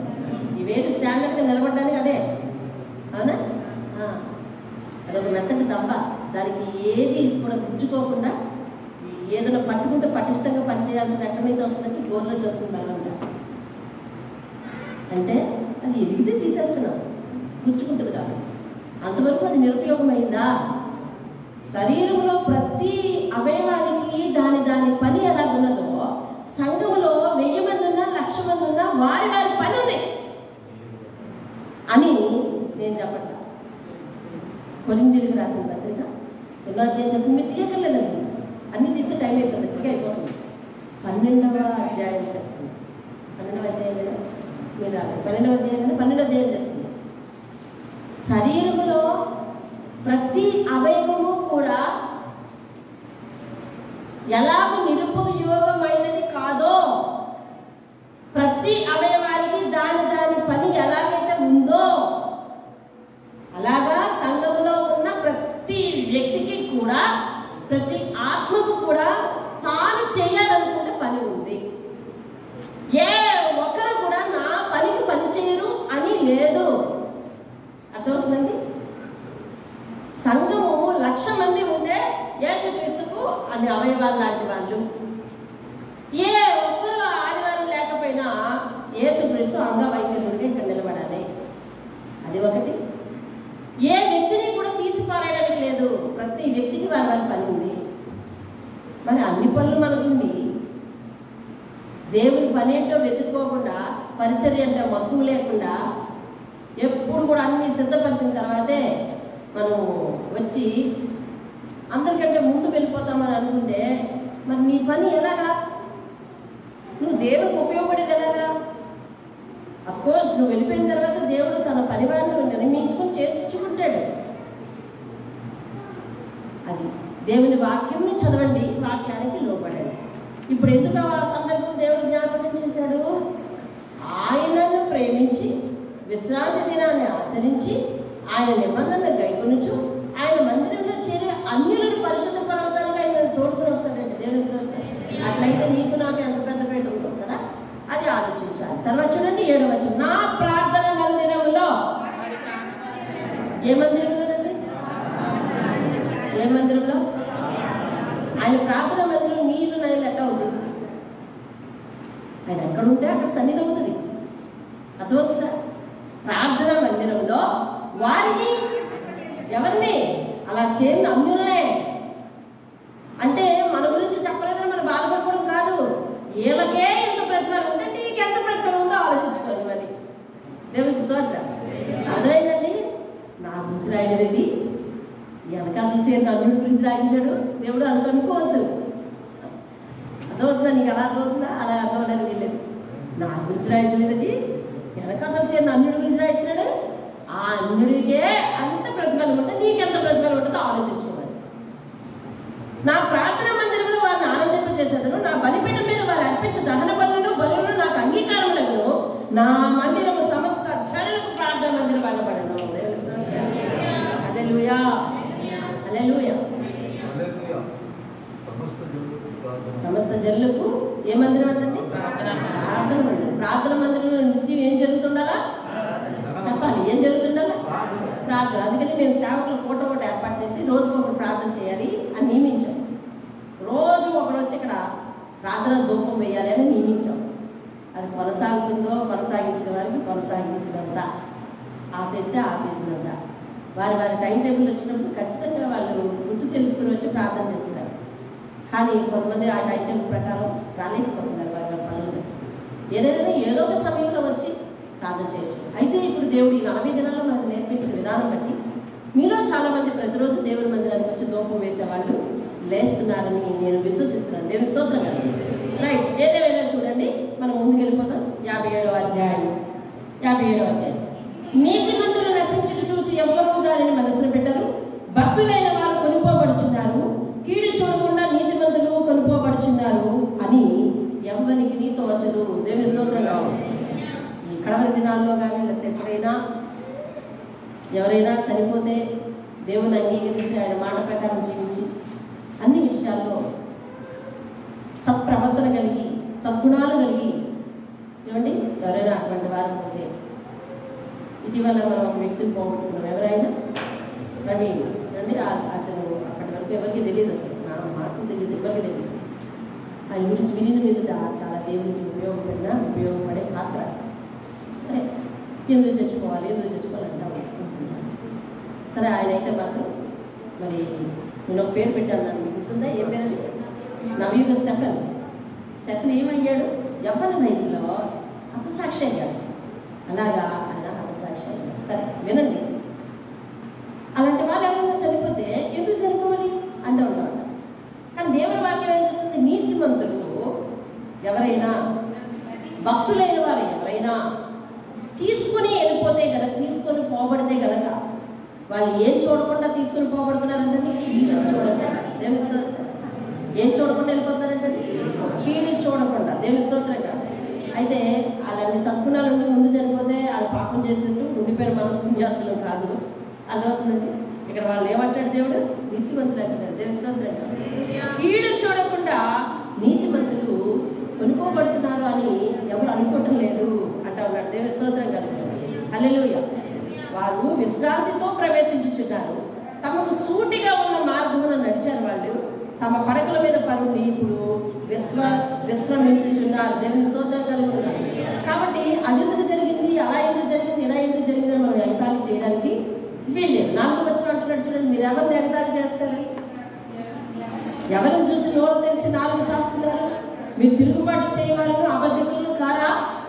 అందుకనేనా దేవుని సంకల్పాలు అర్థం చేసుకోవట్లేదు? నా నీతిమంతులు కీడు చూడకుండా చనిపోతున్నారు. అంతేగాని దేవుని విషయంలో వారు కాపుదల లేదా, దేవుడు వాళ్ళని చూడలేదా, దేవుడు కళ్ళు మూసుకున్నాడా, ఏమండి ఇట్లాంటి వ్యాఖ్యానాలు చేస్తూ ఉంటాం. దేవుడు అంత పనికి వచ్చే వ్యక్తిని ఎందుకు తీసుకెళ్ళిపోయినట్టు? అది ఏదో పాపం ఉంటుంది. యోగ విషయం అట్లనే కదన్నా, ఏదో పాపం ఉంటుంది, అది ఆ పాపం కొట్టేసింది, అది పిల్లలు కొట్టేసింది, ఆస్తిని కొట్టేసింది, ఇట్లా చాలా రకాలైన వ్యాఖ్యానాలు చేశారు. అదవుతుందండి. కాబట్టి ఎవరిని చూసి ఎందుకు అలాగా మాట్లాడుతున్నారు అని మీరు ఎవరిని ఎగతాళి చేస్తున్నారు? మీరు తిరుగుబాటు చేయవారిని అబద్ధికులను అవుతారేమో చూసుకోండి అని చెప్తా ఉన్నాడు. చూడండి 11వ వచనము 2వ లైను 3వ లైను. బహుకాలము నుండి నేను మౌనంగా ఉండినందునే కదా నీవు నాకు భయపడట్లేదు అంటే, ఎవ్వరు ఏ మాట మాట్లాడినా ముందు ఏం చేయాలని తెలుసని భయపడాలి. నేను ఈ మాట మాట్లాడుతున్నాను, ఏమవుతుందో దీని పర్యవసానం ఉందా? ఆ భయం ఎవరికైనా ఉంటే మనసులో దేవుని చేయి చూపించండి. ఎవరైనా ఏదైనా మాట మాట్లాడుతుంది, నేను ఈ మాట మాట్లాడుతున్నాను, దీనివల్ల ఏ విధమైన పర్యవసానం వస్తాను, నేను ఈ పని చేస్తున్నాను, దీనివల్ల దేవుడు నాకు, నా ఇంటికి, నా బిడ్డలకి ఏం నిర్ణయించుతున్నాడు అనే భయం ఉందా? భయపడాలంట. నేను ఎందుకు భయపడట్లేదు? నేను మౌనంగా ఉండినందునేనా అంటున్నాను. కీర్తన గ్రంథం 50 చివరి వచనాలు. పయనించదు. ఇంకా పైగా దిద్దుబాటు నీకు అసహ్యం కదా. దేవుని వాక్యం ఏం చెప్పినా నువ్వు సరిదిద్దుకో కదా. నీవు నా మాటలను నీ వెనకకు తోసేసి దొంగను చూస్తే దొంగతో భుజమే చేసి మాట్లాడేస్తున్నావు. ఎవరితోని? వ్యభిచారం చూస్తే ఆతో భుజమే చేసి అమ్మ మీరే కరెక్ట్ అంటున్నావు. కీడు చేయాలని నోరు తెరుచున్నావు. నీ నాలుక కపటమును నీవు కూర్చుండి నీ సహోదరుని మీద కొండమని చెప్పుచున్నావు. నీ తండ్రి కుమారుని మీద నిందలు మోపుచున్నావు. ఇట్టి పనులు నువ్వు చేసినను నేను మౌనినై ఊరుకుండటం వలన నేను కూడా నీ వంటి వాడిని అనుకుంటున్నావు. చూడు, ఇట్టి పనులన్నీ వరుసగా నీ ఎదుట ఉంచి నిన్ను గద్దించదను అంటాడు. సన్నిహేరేబు విషయంలో హిజ్కియా మీద తిరగబడ్డానికి వచ్చిన సన్నిహేరేబు విషయంలో ఏమంటాడు దేవుడు? నువ్వు వేసే రంకెలు నాకు తెలుస్తున్నాయి అంటాడు. అంటే వారికి ఏంటన్నమాట, నోటి మాట బయలుపడుతుంటే అమ్మో ఈ మాట వల్ల నా మీదకి ఎటువంటి తీర్పు వచ్చేస్తుందో అని భయం లేదనమాట. దేవుని మాట ఏమంటున్నది? ఇదిగో నువ్వు నాకు భయపడలేదు కదా, ఎవరి మీద తిరుగుబాటు చేస్తున్నావు 4వ వచనంలో మాట్లాడాడు. ఈ మధ్యలో వాళ్ళని ప్రశ్నిస్తూ ఉంటాడు అనమాట. మీరంతా చదివి అంతా మనం చదవడానికి అవ్వదు. కాబట్టి ఆ మధ్యలో అంటా ఉన్నాడు, నేను మౌనంగా ఉంటున్నానా, నేను మౌనంగా ఉంటున్నానా అంటున్నాడు. మీరు అందుకే కదా భయపడట్లేదు అంటూ ఉన్నాడు. అంటే మనం మాట్లాడే ప్రతి మాట వలన మనకు తీర్పు. మన నోటి మాటలే మన భవిష్యత్తుకు రాచబాటలు అవ్వబోతున్నాయి. దేవుని స్తోత్రం. ఈరోజు నీ నోటి మాటతో ఎట్లాంటి బాట వేసుకుంటావో భవిష్యత్తులో నీ నడకకు అదే పూల తివాచి పరచబోతుంది. దేవుని స్తోత్రం. లేదు, ఈనాడు నీ నోటిని చాలా దురుసుగా, ఏమండి, దయలేని దానిగా, జాలి లేని దానిగా, ఏమండి, కపటముతో కూడిన మాటలు నువ్వు మాట్లాడితే కనుక రానున్న భవిష్యత్తులో నువ్వు వెళ్ళే మాటలో ముళ్ళు ఉండబోతున్నాయి చూసుకోవాలి. లేదు, భవిష్యత్తులో నీకు నువ్వే రాజబాట వేసుకోవాలి, పూలబాట వేసుకోవాలని అంటే కనుక నీ బిడ్డలు కూడా పూలబాట వేసుకోవాలనుకుంటే కనుక ఈరోజు నువ్వు చేసే పని వల్ల ఎవరికైనా అన్యాయం జరగకుండా, ఎవరైనా బాధపడకుండా, మాట్లాడే ప్రతి మాట వల్ల ఎవరినైనా బాధ పెట్టకుండా, ఎవరినైనా కించపరచకుండా, ఎవరి గౌరవం పోకుండా, ఎవరి మనసు బాధపడకుండా నువ్వు మాట్లాడితే రానున్న రోజుల్లో నీ భవిష్యత్తు, నీ బాట, నువ్వు వెళ్ళే త్రోవ పూల బాట చేస్తాడు దేవుడు. దేవుడిస్తాడు. హల్లెలూయా. ఇది సత్యం. ఎందుకంటే ఇందాక చెప్పినట్టుగా ఈ రోజునే మనం చూస్తున్నాం. కానీ అతను ఏం చేస్తున్నాడు? 10 సంవత్సరాల తర్వాత సంగతో, 25 సంవత్సరాల తర్వాత సంగతో చూస్తూ ఉన్నాడు. కాబట్టి ఇప్పుడే మీరు హెచ్చరిస్తున్నాడు ఏమైనా తెలుసా? మీరు అన్ని విషయాలు కూడా జాగ్రత్తగా చేయాలి. దేవుని స్తోత్రం. బహుకాలం నుండి నేను మౌనంగా ఉండినందునే కదా. చూడండి, కొంత అన్యాయంగా రేగుతున్న వారిని చూస్తుంటే ఏంటంటే ఎంత కాలమైన దేవుడాలు బుద్ధి చెప్పట్లేదు అని అనుకుంటాం. లోకంలో విషయాలు అవును కదా. ఏంటి ఎంత కాలమైన దేవుడాలు బుద్ధి చెప్పట్లేదు అనుకుంటాం. దేవుడు అంటారు ఆయన మౌనంగా ఉన్నాడు. ఆయన మౌనంగానే వీడితే మన కథకి ఏమొస్తుందంటే స్టాప్ వస్తుంది. ఆయన మౌనం వేడనంత వరకు కూడా మనం చేస్తున్నంతా కూడా మన కంటికి ఎట్లా ఉంటుంది తెలుసా? కరెక్ట్ అనిపిస్తుంది. అర్థమవుతుంది. కాబట్టి నేను మౌనం వింటున్నానన్నా, కాబట్టి నువ్వు నాకు భయపడట్లేదు అని అడుగుతా ఉన్నాడు దేవుడు. దేవుని స్తోత్రం కలుగుతాడు. హల్లెలూయా.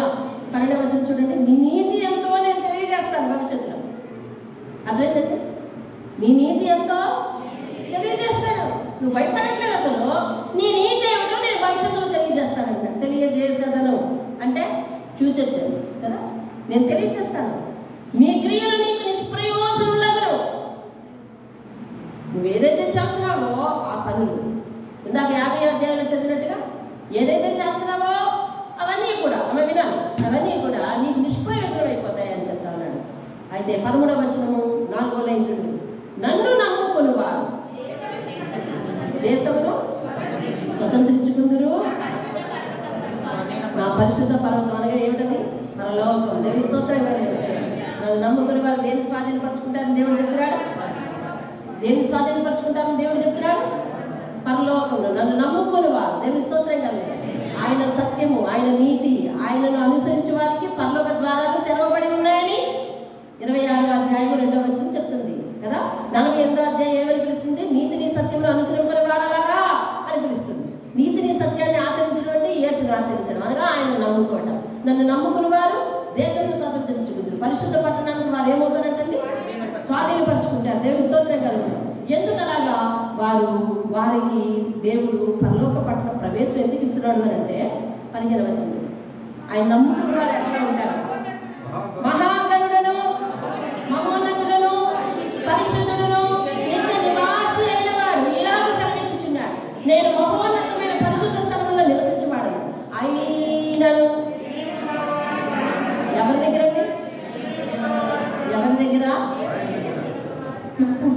టుప్పు రంకిలేసే వాళ్ళ దగ్గర, అగ్ని పర్వతాలను ఉప్పును పైకి లావా వెదజల్లే వారి మీద, వారి విషయంలోనా ఎక్కడ ఉంటారంటే? చదువుకున్నావు కదా, అర్థమవుతుంది కదా, అండర్లైన్ చేసుకో. అందరూ కూడా అండర్లైన్ చేసుకోవాలి. ప్రతి ఒక్కరు అండర్లైన్ చేస్తారు. వినయం గల వారి యొద్ద అన్నాడు. పైన ఏమంటాడంటే నన్ను నమ్ముకుని వారు అంటాడు. యేసుని నమ్ముకోవడం అంటే ఏంటో తెలుసా? ఆయన ప్రవర్తనకు తగినట్టుగా మారటం అంతే. యేసుని నమ్ముకోవడం అంటే ఏంటంటే ఆయన ప్రవర్తనకు తగినట్టుగా మారటం. అందుకనే పైన ఆపని చెప్పాడు, నన్ను నమ్ముకునే వారికి నేను పరిశుద్ధ పట్టణాన్ని స్వతంత్రించుకుంటారు అని చెప్పి. ఎందుకు వాళ్ళకి ఆ భాగ్యం ఇచ్చాడు అని అంటే, నేను ఇంత గొప్ప దేవుడిని అయ్యింది వినైన తర్వాత దగ్గర నేను ఉంటున్నాను అంటే దేవుని స్తోత్రం కదా. ఎవరి దగ్గర ఉంటున్నాడంటే? మామగారు వింటారా? వినబడుతుందా? ఎవరి దగ్గర ఉంటాడంటే దేవుడు? కోపం ఎక్కువ ఉన్న వాళ్ళ దగ్గర, తాత్కాలిక కోపాలు వెళ్చే వాళ్ళ దగ్గర. నరుని నీతి నరుని కోపము దేవుని నీతిని నెరవేర్చడం. నరుని కోపము దేవుని నీతిని నెరవేర్చడం. ఒకవేళ నీ విషయంలో అతను ఏమన్నా పని చేయాలని చేయించాలి నీ దగ్గరికి వస్తున్నాడు అనుకో, నువ్వు అప్పుడు కోపంతో రేపు సందర్భం కాదు అంతేనా? నేను మీ ఇంటికి వచ్చాను ఏదో మాట్లాడదామని, ఆ టైంలో మీ ఇంట్లో బాబు ఏమండి ఏదది టపాసులు వినపడతాయి. అమ్మో సందర్భం వెళ్ళిపోతున్నా లేదా చెప్పండి. ఖాళీ లేదా? ఎవరి ఇల్లైనా అంతే. సపోజ్ మీరు అందరూ మా ఇంటికి వచ్చారు అనుకోండి, పాస్టర్ గారు చక్కగా సేవకురాలు ఇల్లు అన్నీ బాగా చెప్తారు కదా, పెద్ద పెద్ద మైకులు అరిసి వాళ్ళ ఇంటికి వెళ్దామండి అని వచ్చారనుకోండి. మెట్ల దగ్గరికి వస్తున్నప్పుడే మా ఇంట్లో నుంచి పెద్ద పెద్ద శబ్దాలు ఏమంటే గిన్నెల శబ్దాలు, ఆ శబ్దాలు, ఈ శబ్దాలు అని వినపడుతుంది. వద్దు బాబు, ఓ సింతేనా అనుకుని వెళ్ళిపోతారా చెప్పండి కదా. అలాగే దేవుడు ఎక్కడ పెట్టుకున్నాడని మిమ్మల్ని చెప్పాడు. ఎక్కడ పెట్టుకున్నాడంట మిమ్మల్ని? బాకీ వేరే దాని ఇక్కడే విడిచిపెట్టేస్తున్నారా? మీ అందరూ ధన్యులైంది. ధన్యులా అన్యులా? వాక్యాన్ని విడిచిపెడితే అన్యులు అయిపోతాం. వాక్యం గుర్తుపెట్టుకుంటే ధన్యులు అవుతాం. మనల్ని ఎక్కడ పెట్టుకున్నాడని చెప్పాడు? ఇంకొక ఆప్షన్ చెప్పాడు. ఎక్కడ చెప్పుకున్నాడు అని అడుగుతుంది కదా, ఎక్కడ పెట్టాడు?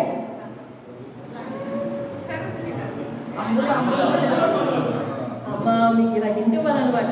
అంటే రేపొద్దున మీకు పిచ్చి పెట్టినప్పుడు కూడా నేను ఎట్లా యాక్షన్ చేస్తూ ఉంటాను. అయితే మరే పట్టుకుంటారో నా వాక్యాన్ని అలా కాదు. అనుదిన వాక్యం అంటే చాలా జాగ్రత్తగా గట్టిగా పట్టుకోవాలి. అందుకనే ఇంటికి వెళ్ళిన తర్వాత ఈరోజు ఏ అధ్యాయం జరిగిందో అధ్యాయం చదవాలి అంటున్నది. అర్థమైందా? మీకు తెలుసా? నిన్న మొన్న మా అన్నయ్యతో చెప్తున్నాను, కావాలని రూమ్ ఇన్విజిలేషన్ నేర్చుకున్నాను. ఇన్విజిలేషన్ నేర్చుకుని జాగ్రత్తగా చిన్న పుస్తకం పట్టుకెళ్ళి ఇప్పటివరకు యక్షగ్రంథ ధ్యానాలు ఎంతవరకు అయ్యాయో ఆ పీరియడ్లో 2.5 hours 3 hours చదివేస్తుంది. గమ్మ టైం ముందే అన్ని సిగ్నేచర్స్ పెట్టేసుకుని వెళ్ళి వెంటనే రెడీమేడ్గా అనిపించేసి ప్రతి సమయాన్ని కూడా సద్వినియోగం చేసుకోవడానికి, దేవుని వాటితో జీవించడానికి ప్రయత్నించాలి. ఎక్కడ తావు దొరుకుతుందా అని చూసుకుంటున్నా. అదేనండి, మీరు రేపు సాయంత్రం అలాగా ఉంది కదా అని మూసారు. ఇప్పుడు వెళ్ళిన తర్వాత బయటలో ఎక్కడ పెట్టామో, రేపు 6:07 గంటలకి ఎక్కడుంది బయటలు? నిన్న ప్రార్థన నుంచి వచ్చి ఎక్కడ పెట్టాను? నువ్వు ఎక్కడ పెట్టావు? ఇది భార్య మీద అరవడం, భర్త మీద అరవడం. అవునా? ఈ కేకలు ఎవరో ఇళ్ళలో వినిపించి ఉంటాయి ఖచ్చితంగా. నిన్న ప్రార్థన నుంచి వచ్చి ఎక్కడ పెట్టావు? టైం అయిపోతుంటే నిన్న ప్రార్థన నుంచి వచ్చి ఎక్కడే పెట్టాను ఎంటున్నాడు దేవుడు. ప్రార్థన నుంచి వచ్చి అక్కడే పెడుతున్నారండి. సరేనా? కాబట్టి వినండి, ఏదైనా కానీ నన్ను అనుసరించి వారు, నన్ను నమ్ముకొని వారు పరలోక పట్టణాన్ని ఏం చేస్తారంటే ఎందుకు అలా స్వాతంత్రించుకుంటున్నారంటే నన్ను నమ్ముకుని వారు నామనే వినయం కలిగి ఉంటున్నారు. అందుకని నేను మహాకరుణను మహోన్నతమైన స్థలముల్లో నివసించేవాడనై ఉన్నప్పటికీ, పరిశుద్ధుడై ఉన్నప్పటికీ నేను వినయం గల వారి దగ్గర ఉంటున్నాను. ఇప్పుడు చెప్పు, నీ ఇంట్లో ఉన్నాడో లేదో నువ్వే చెప్పేసుకోవచ్చు, మనసులో చెప్పుకో. తప్పు పక్కలు గెలవండి. వినయానికి మారు పేరా? నీ పేరు చెప్తే వినయం అని అంటారా? అయితే మీ ఇంట్లో ఉన్నాడు. దేవునికి స్తోత్రం. హల్లెలూయా. అంతే. దేవుడు ఎక్కడ ఉన్నాడో నువ్వే టిక్ పెట్టుకోవచ్చు. దేవుడి దగ్గర నువ్వెక్కడున్నావో నువ్వే టిక్ పెట్టుకోవచ్చు. నీ భవిష్యత్తులో ఎలా ఉండబోతుందో నువ్వే టిక్ పెట్టుకోవచ్చు. ఎందుకంటే వాక్యం వినిన తర్వాత. దేవుని స్తోత్రం. హల్లెలూయా. ఏమంటున్నాడంటే నేను మహోన్నతమైన పరిశుద్ధ స్థలములో నివసించి వాడను, ఆయనను వినయము గల వారి ప్రాణమును ఉజ్జీవింప చేయుటకును, నలిగిన వారి ప్రాణమును ఉజ్జీవింప చేయుటకును, ఎవడు దీన మనస్సు కలిగి నా మాట విని వణుకుచుండునో వానినే నేను దృష్టించుచున్నాను అన్న మాట సారాంశం ఏమన్నా తప్పాడా దేవుడు? తప్పాడా? తప్పదు. కాలాలు మారిపోవచ్చు కానీ ఆయన మాట ఇంకా అర్థం మారిపోదు. ఎవడు దీనుడై నలిగిన హృదయం గలవాడే నా మాట విని వణుకుచుండునో వానినే నేను దృష్టించు. ఎవడు దీను మనస్సు కలిగి నా మీద ఆనుకును అట్టి వారిని నేను పూర్ణ శాంతి గలవానిగా చేస్తాను. ఎందుకంటే ఆయన వాళ్ళ దగ్గర నివాసం ఉంటాను అంటున్నారు. దేవుని స్తోత్రం కదా. హల్లెలూయా. వినయము గలవారి యొద్దను దీన మనస్సు గలవారి యొద్దను నివసించుచున్నాను. దేవుని స్తోత్రం కదా. హల్లెలూయా. దావీదు అరణ్యంలోనే ఉన్నాడు. ఎన్ని సంవత్సరాలు ఉన్నాడు? చాలా సంవత్సరాలు ఉన్నాడు కదా. ఉన్నాడా లేదా చెప్పండి? ఉన్నాడా? ఉన్నాడు. దేవుడు ఎక్కడ ఉన్నాడు తెలుసా? దావీదు దగ్గర ఉన్నాడు. అలానే మీకెట్లా తెలుసు? అవును, దావీదు అరణ్యంలో ఉన్నా ఎప్పుడైనా చీమ పుట్టిందని కంప్లైంట్ ఉందా మనకి? ఉందా? చెప్పాడా? ఎప్పుడైనా పాము అలా తప్పించుకుని వెళ్ళిపోయిందని ఏమైనా చెప్పాడా? ఎప్పుడైనా విషపురుగులు కంటపడ్డాయి కానీ దావీదు ఏమీ చేయలేదని రాశాడా? లేదు. అస్సలు అటువంటి టాపిక్కే అతని జీవితంలో లేదు. కారణం ఏంటో తెలుసా? దేవుడు అక్కడ ఉన్నాడు. కారణం ఏంటో తెలుసా? దేవుడు అక్కడ ఉన్నాడు. దేవుని స్తోత్రం కలుగుతుంది. హల్లెలూయా. మా తాతయ్య మా ఇంట్లోంచి పంపించేసి ఒక చిన్న పాక ఇచ్చాడు, బట్ట పాక. మీకు చెప్పానో లేదు, పాకలో ఉన్నాం. సరే, పాక శుభ్రంగా కారిపోతూ ఉంటాయి. మళ్ళీ మా నాన్నగారు ఆయన మనం చేస్తే మా చెట్లు వాళ్ళ పొలాల్లో చెట్లే, మాకు పొలాల్లో వాటిలో ఏం వారసత్వం లేదు, కొట్టి పారేశారు కదా. అందులోంచి చెట్లే 4 కమ్మలు తీసుకొచ్చి అప్పుడు నేయిద్దామని చెప్పి ఏమండి మా కోసం ప్రహరీ గోడ కడతా ఉంటే మేము దేవుడిని నమ్ముకున్నామని చెప్పి ఇంకా వాళ్ళ కోసం ప్రహరీ గోడ లేదు, వాళ్ళ కోసం ఇల్లు లేదు, పొల్లు లేదు, అన్నీ రద్దు చేసేసి ఆ రాళ్ళకు పట్లనే ఏం చేశాడు. ఎక్కడ? వంటపాకి ఇది రాళ్ళకు 10. అర్థమవుతుందా? వంటపాకి ఇది రాళ్ళకు 10. ఏమండి ఈ లోపల వంటపాకి బాగా చిక్కుపోయింది. మేమందరూ రిక్వెస్ట్ చేస్తే అప్పుడు 4 కమ్మలు తీసుకొచ్చి నేపిద్దామని చెప్పి పొలంలో పిలిచి తీస్తున్నాడు. ఒక్కొక్క కమ్మ తీస్తూ ఉంటే మీరు నమ్మకం, నేను బలిపెట్టిన దగ్గర చెప్తాను. నన్ను ఒక్కొక్క కమ్మ తీస్తుంటే కమ్మ కింద ఎంత తేలింది, ఇంతకొక తేలు, అన్నీ ఎర్ర తేలులో నల్లవి ఇంత బలిసిపోయండి. ఇక మా అమ్మగారు ఎక్కడ ఉన్నారు అడగండి. కమ్మలన్నీ ఇప్పిన తర్వాత పని వాళ్ళకి ఎవరికి పుట్టలేదు. కమ్మలన్నీ ఇప్పిన తర్వాత చంపి తేళ్ళు పోగు పెడితే ఇంత కుప్పయ్యే. అయితే దీని కింద ఎన్ని తేళ్ళు ఉన్నాయి, పనిలో పని రాళ్ళు కూడా తీయించేద్దామని చెప్పేసి రాయి చేస్తుంటే రాయి కింద ఒక్కొక్క తేలండి. మేము ఎక్కడ పడుకుంటామని తెలుసు? ఇలాంటి వ్యాసం వస్తే గాలి లేక ఆ రాళ్ళ దగ్గరే గోళ్ళు వేసుకొని దాని మీద కాటన్ చీరలు కలుసుకొని ఆ రాళ్ళ దగ్గర రాళ్ళ వైపు వీలైతే రాళ్ళ వైపు తాను, లేదంటే ఇటువైపు కొనుక్కొని రాళ్ళ మీద ఖాళీ పెట్టాను. ఒక్కటి హాని చేయదు, అసలు ఉన్నదన్న ఉనికే లేదు. అందులో నుంచి అంత కలిసిపోయి అంటే పిల్లల జల్లో కింద పడాలి కదండి. దాన్ని బట్టి అనుకుంటున్నాం కదా, ఎక్కడో పిల్లలు పోసేసింది రే బాబు అనుకుంటున్నాం కదా. అవునా లేదా చెప్పండి? ఇది నా నిజ జీవిత సాక్ష్యం. అటువంటి మజిలీలు ఎన్నో చూసి నిజంగా దేవుడు ఒక మనిషిని కాపుదలిస్తే ఎంత బాగుంటుందో రుచి చూసిన వాళ్ళని తెలుసుకోవచ్చు. రుచి చూసిన దాన్ని అంటే అంతంత బలిసిపోయితే ఒక్కొక్క కమ్మ కింద అంత అయ్యి ఎంత పోగైతే ఒక్క పిల్ల కింద పడద్దా జారి? ఒక్క పిల్ల కింద పడలేదండి. తెలియదు అసలు అది ఉన్నాయన్న సంగతి. వాళ్ళ కమ్మ ఇప్పుతుంటే తెలుస్తుంది. అర్థమైందా? ఆ రాయి తీస్తే రాయికి జంక్షన్లో ఎన్నో ఒక్కటి యువతకు రాలేదు. దేవుడు గిరిగిస్తే అట్లా ఉంటుంది. చెప్పు, అరణ్యంలో ఇశ్రాయేలులందరికీ గిరిగీసిన వాడెవడు? దావీదును కాపాడిన వాడెవడు? దావీదు వెనక 400 మంది ఉన్నారు. వీళ్ళు గోలకు రాలేదంటారా? అంతే కాదు. వాళ్ళు 400 మంది ఉన్నారంటే వాళ్ళు అంత స్టడీ చేస్తుంటే ఏ పాము వస్తుంది, ఏ తీరు వస్తుంది అనుకుంటున్నాడు. కనీసం చూసామని చెప్పాడు ఎక్కడైనా? లేదు. దేవుని స్తోత్రం. ఒక వ్యక్తి దేవుని కాపుదలలో ఉంటే ఏ కీటకం కాదే, ఏది కూడా హాని చేయదు. ఎందుకంటే వారి దగ్గర ఆయన ఉంటాడు. దేవుని స్తోత్రం. హల్లెలూయా. ఈ సంఘటనలన్నీ చూస్తున్న మీదట మాకేమనిపించదంటే మనుషులందరినీ విడిచిపెట్టిన కానీ దేవుడు మనల్ని విడిచిపెట్టట్లేదు. అందుకని మన చంటి పిల్లలకు కూడా ఇప్పుడు ఆకాశమ్మ కరెక్ట్గా ఆకాశంతో వెళ్తుంది. ఆకాశ కంటే చిన్న ఇవాళ నిషివల్ తమ్ముడంతుంది. ఏమి ఇక్కడ హాని చేయటం అంటే లేదు. దేవుని స్తోత్రం. అసలు ఒక ఉన్నాయన్న ఉనికే మాకు తెలియదు. ఎంత గొప్ప కాపుదలండి. దేవుడు ఉంటేనేనా జరుగుతాయి అలాంటివి. అంతే. దేవుని స్తోత్రం కదండి. హల్లెలూయా. అది చూడండి అంటున్నాడు, వినయము గల వారి యొద్దను దీన మనస్సు గల వారి యొద్దను నివసించుచున్నాను. దేవుని స్తోత్రం కలుగును గాక. ఇంతకీ నేను వాళ్ళని ఎందుకు అట్లా జీవిస్తానంటే 18వ వచనం చూడు, నేను వారి ప్రవర్తన చూచితిని. ఏం చూశాడంటే? ఏం చూశాడు? ప్రవర్తన చూశాడు. దేవుని స్తోత్రం కదా. హల్లెలూయా. కాబట్టి దేవుని మందిరానికి వచ్చినప్పుడల్లా, పోగినప్పుడల్లా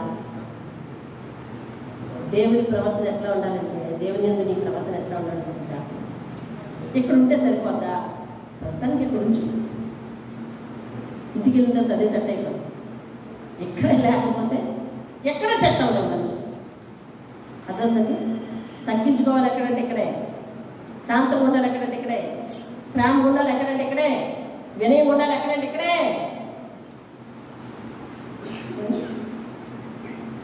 ఆత్మఫలములు గల్తీ రాసిన పత్రికలు రాశాడు. అవన్నీ కలిగి ఉండాలి ఎక్కడంటే ఇక్కడే. ఇక్కడ అభ్యాసం అయితే ఇంటి దగ్గర అభ్యాసం. ఎక్కడే అభ్యాసం కానీ స్త్రీకి కానీ పురుషుడికి కానీ ఇంటి దగ్గర అభ్యాసం అవ్వదు. వాక్యం చెప్తుంది అంతే. నేను వారి ప్రవర్తనను చూచి తిని వారిని అంటే ప్రవర్తన సెట్ అయినట్టే ఏమిస్తాడన్నమాట. స్వస్థత అంటే మనకి ఏ రోగం లేదనుకునేది కనుక, మనకేం స్వస్థత అవసరం అనుకునేది కనుక. స్వస్థత అంటే ఏంటో తెలుసా? నీ పరిస్థితుల్లో స్వస్థత. దేవుని స్తోత్రం. నీ హృదయంలో స్వస్థత. ముందు హృదయంలో స్వస్థత కావాలి. ఏమని చెప్పాడు మొదటి అధ్యాయంలో? ఎక్కడ చూసినా కుళ్ళు, గాయములు అన్నాడా? ఇదేమన్నా లేదు. మొదటి అధ్యాయం తీయండి ఒకసారి. మొదటి అధ్యాయం ఆ వచనం చదవమా నువ్వు?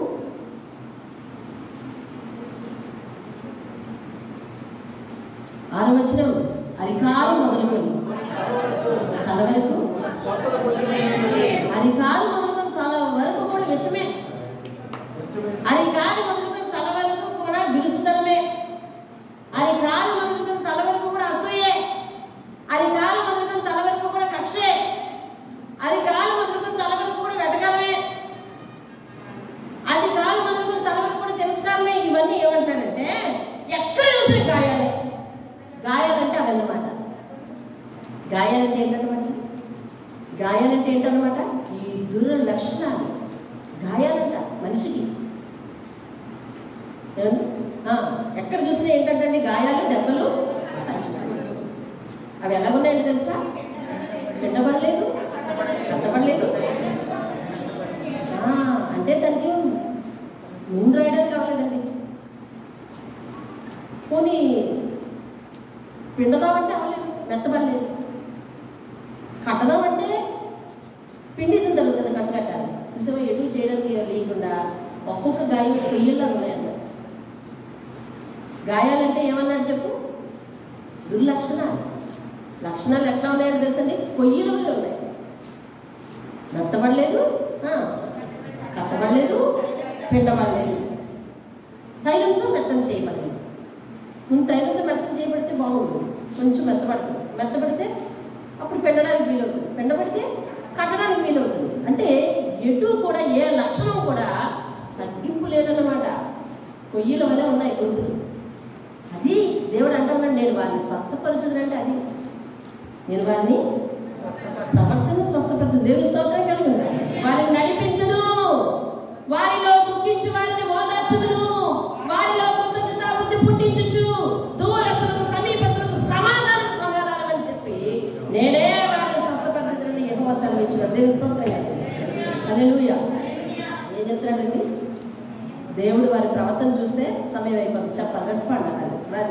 మన ప్రవర్తన చూసిన తర్వాత దేవుడు ఏం చేస్తాడంటే, ఒకటి, రెండోది అంటే ప్రతి విషయంలో కూడా ఆలోచన చెప్పి ఉపదేశం చేసి నడిపిస్తాడంటారు కదా, అది చేస్తాడు, నడిపిస్తాడు. ఇంకా 2, 3 వారిలో దుఃఖించి వారిని ఏం చేస్తాడంటే, అంటే మన కష్టాలకు ఏమొస్తుంది అన్నమాట, ఓదార్పు వస్తుంది. 3, 4 కృతజ్ఞత అంటే ప్రతి విషయానికి ప్రభువా నీ వల్లే, ప్రభువా నీ వల్లే, నేనేమై ఉన్నానో అది నీ వల్లేనయ్యా అని నిజంగా ఆత్మపూర్వకంగా పాడతారన్నమాట. దేవుని స్తోత్రం. కలిగి ఉన్న ప్రతి స్థితికి దేవుడే కారణమని సర్టిఫై చేస్తారు. దేవుని స్తోత్రం కలిగి పొందుకున్న ప్రతి తలానికి దేవుడే కారణమని సర్టిఫై చేస్తారు. దేవుని స్తోత్రం కలిగి రైట్. ఇంకా నువ్వు ఎవరెవరికటండి, దగ్గర ఉన్న వాళ్ళకి దూరంగా ఉన్న వాళ్ళతో కూడా సమాధానం ఉంటారంటండి. ఎలా ఉంటారంటండి? దూరస్తులంటే ఇంట్లో వాళ్ళు, సమీపస్తులంటే ఇంట్లో వాళ్ళు, దూరస్తులంటే బయట వాళ్ళు. అందరితో పాటు ఎట్లా ఉంటారంటే, ఉందా నీకు అందరితో సమాధానం? సమాధానం ఉందా అందరితో? సమాధానం అని చెప్పి నేను వారిని స్వస్థపరుస్తానండి. తెలుసు, అంత మంచిగా తయారు చేస్తానండి. హల్లెలూయా. అలా కాదు, నేను లొంగను, నేను చెయ్యను అంటే కనుక 20వ వచనం చదువు. భక్తిహీనులు కదులుచున్న సముద్రము వంటి వారు. ఏంటది? సముద్రంకి అమ్మ కెరటాలు కాకుండా కాసేపు ప్లీజ్ కాసేపు సైలెంట్ ప్లీజ్ కాసేపు సైలెంట్ ఉండాలి. గంట చెప్పిన ఆడతాను కదా, కొన్ని రోజంతా చెప్తే అవుతుందని కదా. ఎంత వాక్యం చెప్పినా మారదు. ఇది సముద్రం వంటి ప్రవర్తన చేస్తుంది. భక్తిహీనులకి ఏమొస్తుందండి? ఎంత వాక్యం విన్నా అస్సలు మార్పే కనిపించలేదు అని అంటే, ఇందాక ఎన్ని కారణాలు చెప్పాడు దేవుడు? 3 కారణాలు. ఎలాగంటే హృదయం కఠినమైన అయి ఉండాలి, లేదా హృదయం కొవ్వినదైనా అయి ఉండాలి. 3వది ఏంటి అని అంటే చెవి మూసుకొని చెవిటి పాములైనా అయి ఉండాలి కదా. అట్టి వారు ఏమవుతారు? భక్తిహీనులు అవుతారు. వాళ్ళ పరిస్థితి ఎట్లా ఉండదంటే సముద్రము వంటి పరిస్థితి. సముద్రానికి ఎంత చెప్పినా నిమ్మలేదు కాబట్టి వాళ్ళు నిమ్మనింపరు, నిమ్మనింపనేరరు. దాని జలములు బురదను మైలును పైకి వెయ్యును. దుష్టులకు నెమ్మది ఉండదని దేవుడు సెలవిస్తున్నాడు. అర్థమవుతుందండి. కాబట్టి మన భవిష్యత్తు నెమ్మదిగా ఉండాలి అని అంటే, మన రాబోయే జీవితం నెమ్మదిగా ఉండాలంటే ఆయన దగ్గర మనం విధేయతతో ఉండాలి. విశ్రాంతి దినాన్ని క్రమం తప్పకుండా పాటించాలి. దయచేసి భయపడి మాట్లాడాలి. ప్రతిదీ కూడా దేవుడు మౌనంగా ఉంటున్నాడని మనం కూడా మరి అలా ఉండకూడదు. ఆయన తక్కువ అంచనా వేయకూడదు. ఆయన మందిరంలో మరి దేవుడు మనల్ని ఆనందింపచేస్తానంటాడు కాబట్టి ఆ విశ్రాంతి దినాన్ని అపవిత్రపరచకుండా మనము దాన్ని పాటించాలి. ఆయన వాక్కు బలమైనది, అది బయటికి వచ్చింది అని అంటే ఖచ్చితంగా దాన్ని పనిచేసి తీరుతుంది.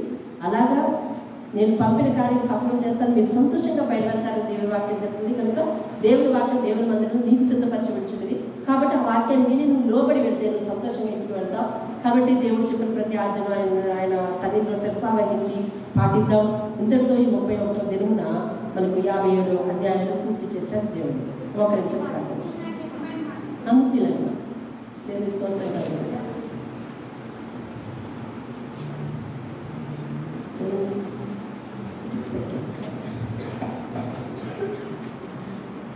అదేనండి 15 వచ్చింది. మహాగణుడు మహోన్నతుడు పరిశుద్ధుడు నిత్య నిరాశ అయిన వాడు ఇలాగ సెలవించుచున్నాడు.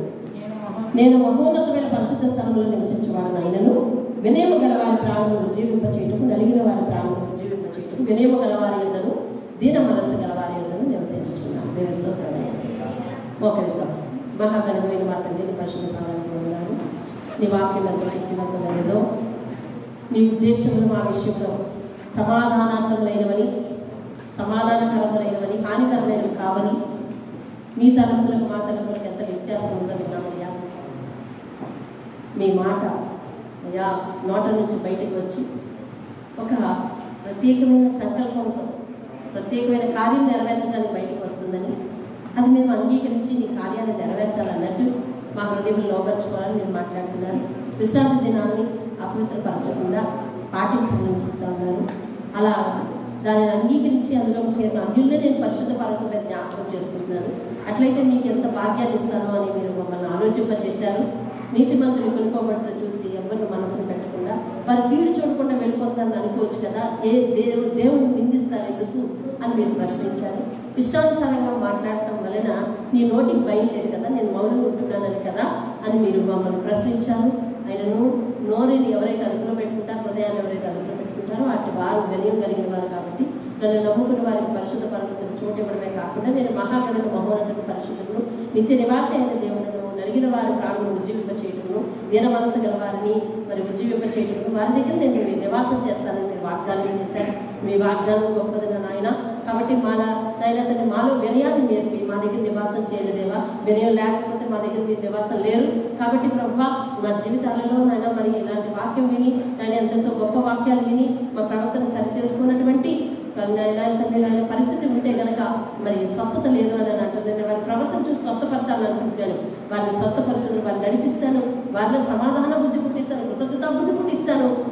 సమాధానం అనే దూరస్తులకు సమీపస్తులకు సమాధానం ఉండేటట్టు చేస్తాను అని మీరు సెలవిస్తున్నారు. భక్తిహీనట్లా కాక నేను చెప్పిన మాట వెనక వారు సరి చేసుకోలేక సముద్రంలాగా ఉంటారు, నెమ్మది లేదు, వారి జీవితాల్లో నెమ్మది ఉండదు అని మీరు సెలవిస్తున్నారు. దయచేసి బాబు తండ్రి నాయన మరి మా ప్రతి పరిస్థితిని నాయన మీరు గుర్తించి మా స్థితికి తగినట్లుగా మీరు వాక్యము నాయన మాట్లాడి మా హృదయంలో ఒక కార్యము నిమిత్తం మీరు మాట్లాడుతున్నారు కనుక మీరు మాట్లాడే ప్రతి మాట వెనుక ఉద్దేశం ఏమిటో దాన్ని గ్రహించుకొని మేము సరి చేసుకుంటూ సహాయం చేయండి. ఎవరైతే మీ వాక్యానికి సాగిలపడి మరి వంగి నమస్కారం చేస్తున్నారో అటు వారి దగ్గర మీరు ఉంటారని వాగ్దానం చేశారు. దేవుని స్తోత్రం కలుగుగా సహాయం చేయండి నాయన. ప్రతి విషయానికి అయ్యా దేవునికి స్తోత్రం కలుగుగా కానీ కృతజ్ఞత బుద్ధి కలిగి ఉండడానికి సహాయం అనుగ్రహించండి. కృతజ్ఞతలు లేని జీవితం నీకు ఇష్టం లేదు కనుక ప్రభావాన్ని నాయన అన్ని విధంగా కూడా మమ్మల్ని మార్చి మీ నామానికి మహిమ తెచ్చుకోండి. మహిమాగంత ప్రభావం పొందండి నాయన.